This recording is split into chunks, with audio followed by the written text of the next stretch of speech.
Hello, everyone, and welcome to Bonnie's Bargains. My name is Bonnie, and thank you so much for being here today. I am using a Breely aloe vera eye mask for under eye patches, and I've used these before, and they are definitely a thumbs up. Okay, today I am doing a Mass Monday and giveaway collab with Single Mom Review, Sherry, and we will talk about our childhood. So here I go. I was born and raised in a small town in Clayton, Alabama. My dad was a car mechanic. My mom worked in Van Heusen shirt factory. My mom and dad never finished school. We were definitely not rich, but always had food on the table. They were very strict parents. They believed in whoopings, but always had a lot of love for me, God, and country. My dad had 13 brothers and sisters. My mom had one brother, and I was the only child. We were country people. Both my parents and my grandparents have passed. I had a great childhood. My cousins were always around, so I always had plenty of company. I always had babysitters because my mom and dad worked full time and had off on the weekends.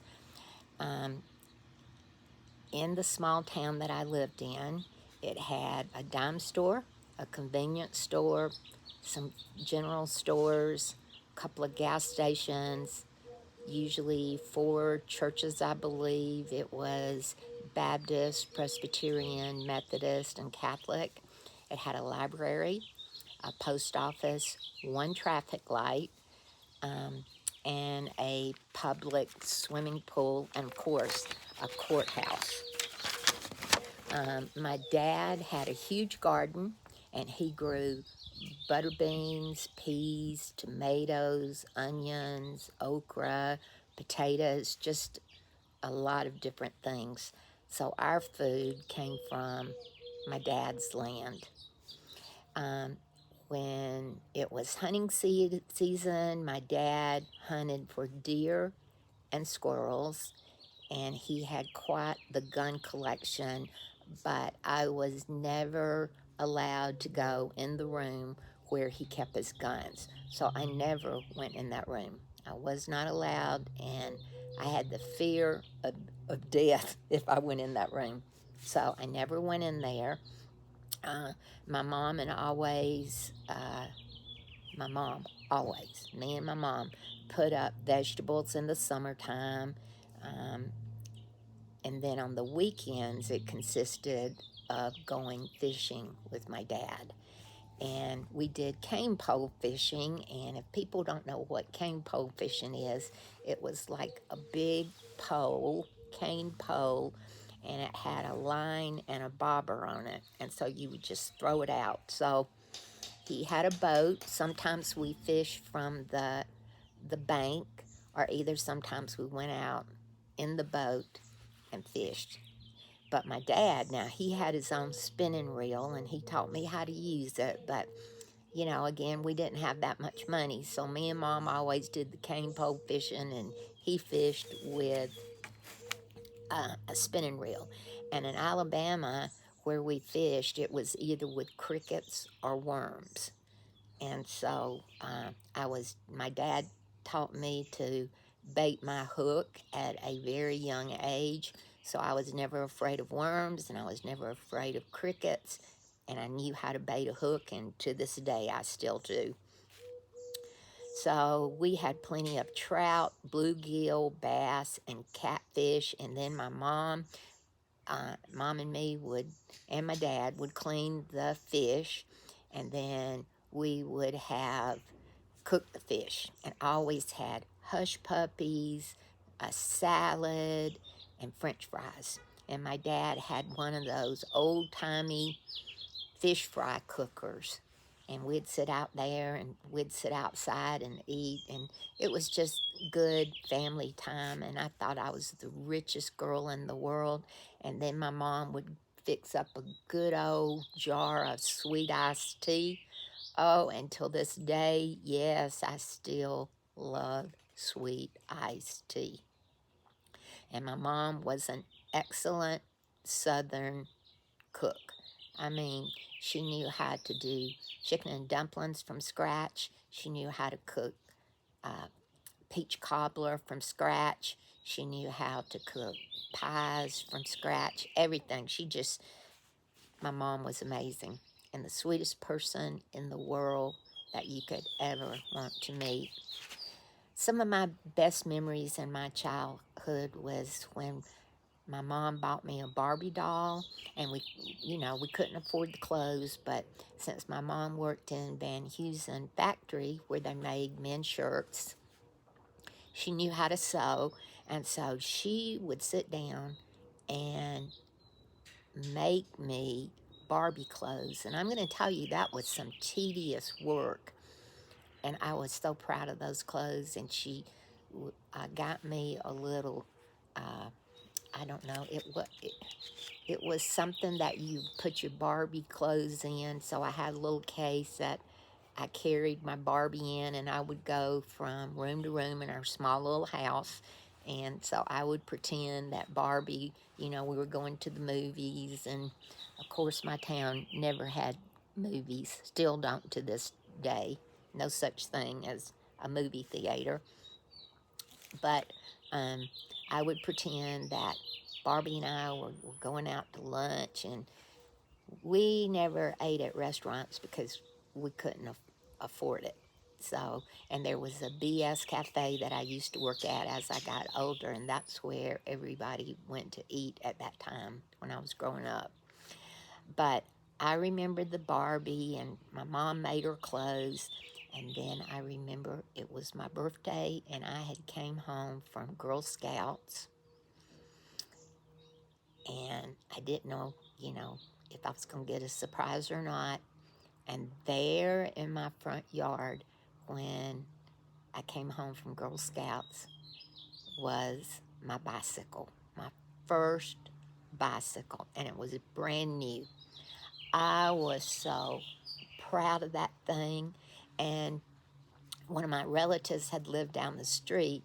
His name was Carlos, and Carlos had a boy's bike, and I would ride his bike. But when summertime came, that's where I learned how to ride a bike, was at one of my cousins. And I would get on that bicycle and I'd ride, and I'd feel so free, so free. But I was like uptown with a bicycle, so I was so proud of that thing. And then the next thing that came along was a skateboard. And let me tell you, my knees were black and blue all the time. And we would get on a hill, me and my friends, and cars could be coming, but we'd wait for no cars to be coming, and it was a road, and we'd go down that hill, and we'd just laugh, and my balance, I mean, most of the time it wasn't going down the hill, it would just me be going, shuffling along, and me and me being so clumsy. I always had beat up legs, but I loved that skateboard. And my mom and dad never did really like it. They thought it was very dangerous, but I begged for that thing, and so they finally got it for me. And then another great memory that I will never forget was becoming head cheerleader for our football and basketball teams. That's all we had at the time that I was growing up. They didn't have like soccer, and of course we didn't have anything like swimming teams because we didn't have a swimming pool at the school, anything like that. But at summertime, I always met my friends down this steep dirt road, and that's where the public swimming pool was, and that's where I learned how to swim at also. But being a cheerleader, that was, and I'll tell you why it was such an honor.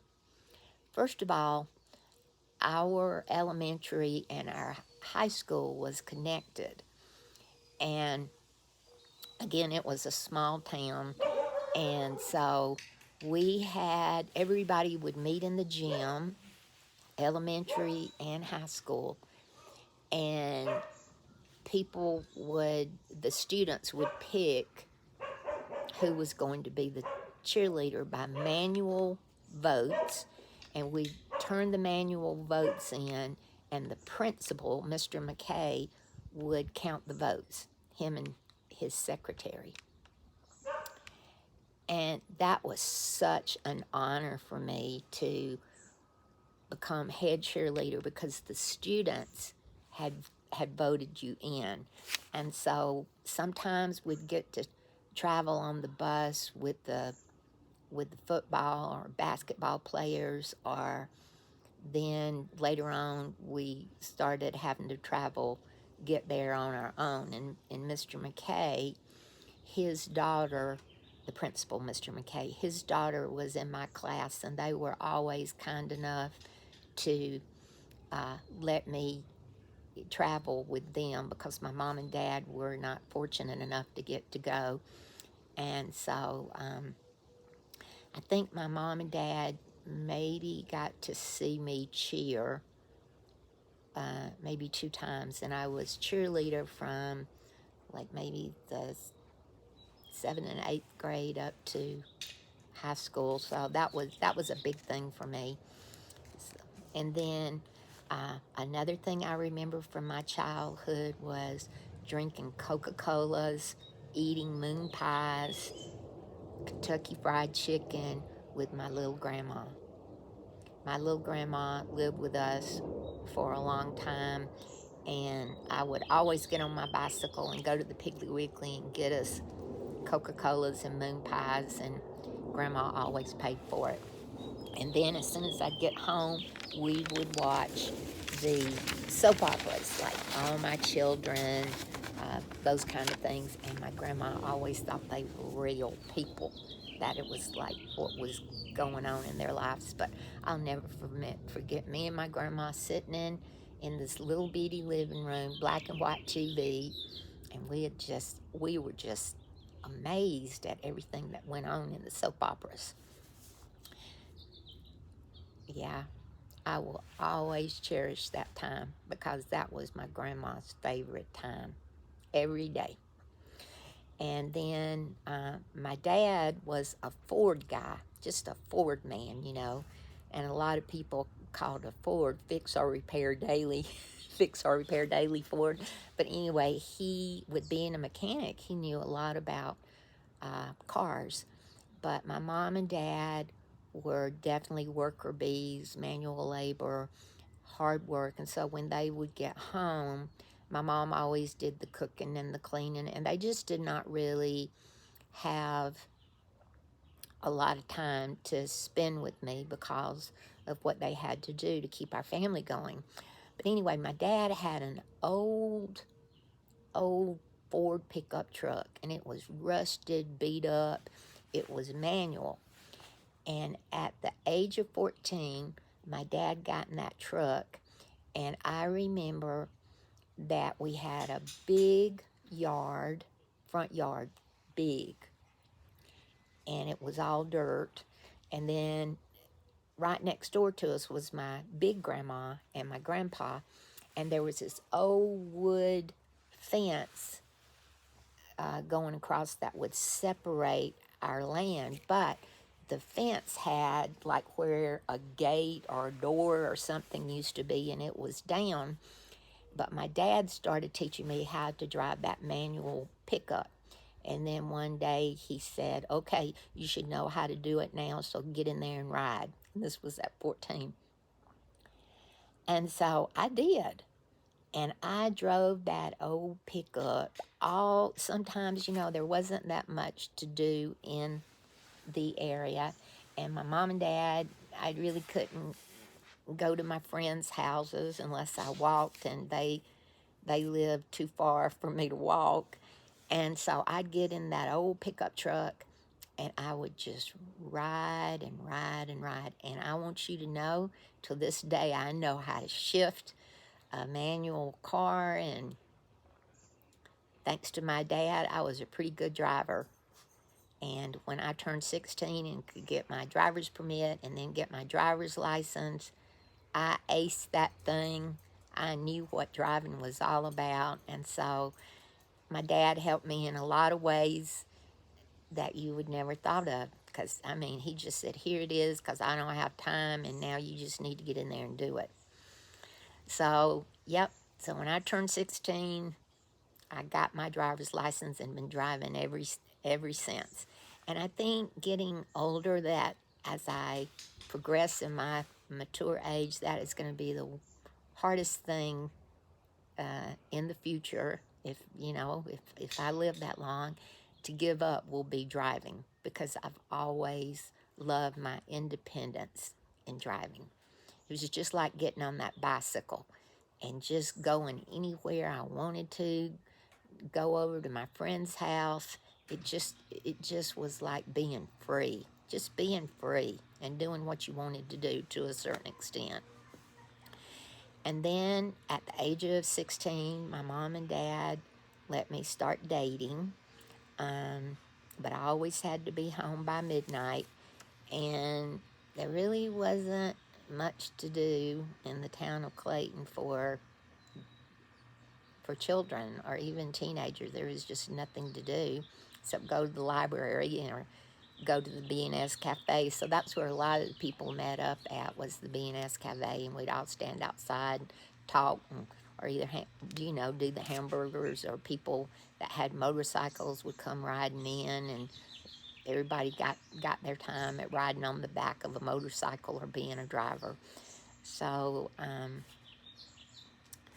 yeah, so that was something. And then I was going to tell you, when I was cheerleader, there was 6 of us, and we had to practice 3 times a week after school, and then during the summer we practiced all the time, because really, what else would we do?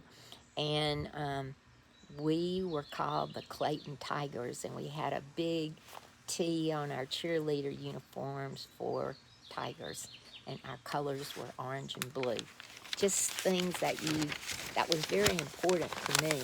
Like, again, I didn't come from a wealthy family by no means, and I guess you could even say we were maybe even a little bit under the middle class.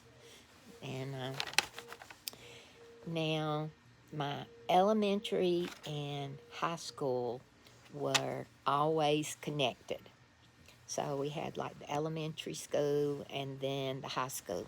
And I was shy, and I was definitely a follower at that time and not a leader.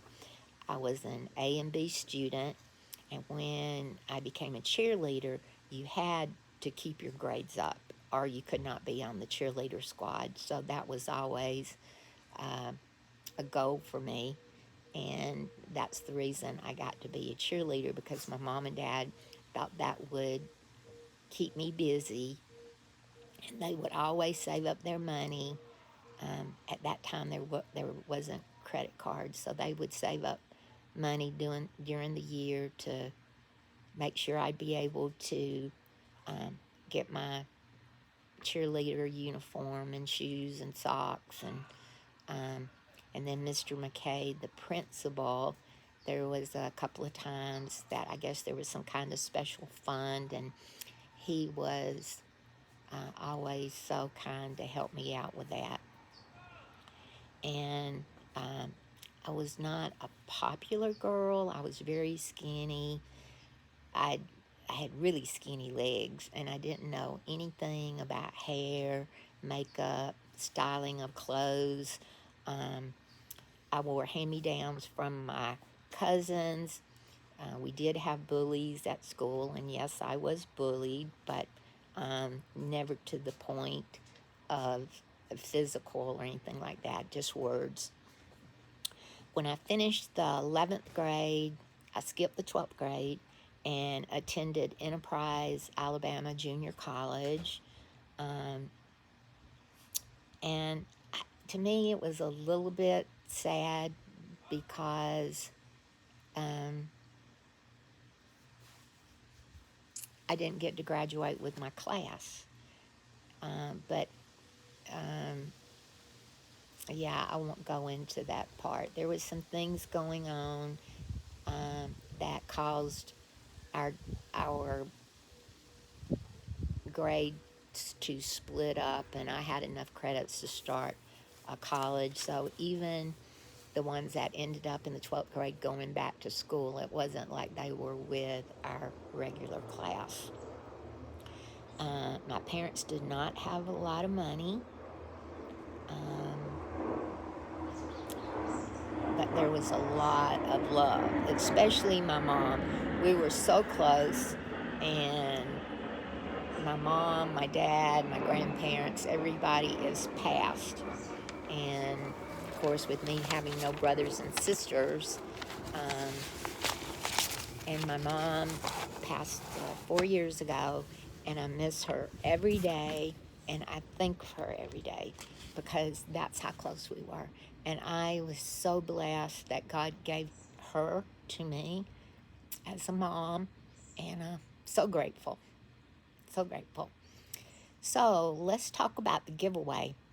It's going to be for the U.S. only.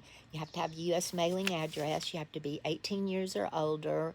You must be publicly subscribed to Single Mom Review and Bonnie's Bargains to be eligible for the giveaway. The winner will have 48 hours to contact me at bonniesbargain68@gmail.com or to my IG account, bonniesbargain68. YouTube has nothing to do with this video, and I bought all of my giveaway items. You must like this video and use the secret word single mom review, or I should say words. The giveaway will end on Sunday, June the 25th, and the winner will be chosen on Monday, June 26th. So I want you to please ensure to check out Single Mom Reviews channel. Her name is Chere, and she spells it Chere, and she does hauls, she does bundle battles, she does unboxings, reviews, collabs, giveaways. She just does a lot of different things. So please go out. Please go check her out. She's the sweetest lady, and you will love her. Just the sweetest lady. So thanks, Sherry, so much for joining me for this collab. I love these one-on-one collabs, and I'm hoping that all of you will subscribe, and let's make sure that we give her a lot of love and help her get to her 1,000 subscribers. That's what I wish for. So now let's talk about the giveaway. What is in the giveaway? Okay, we decided, Sherry and I, that we would have 5 items of our choice. So here are my 5 items.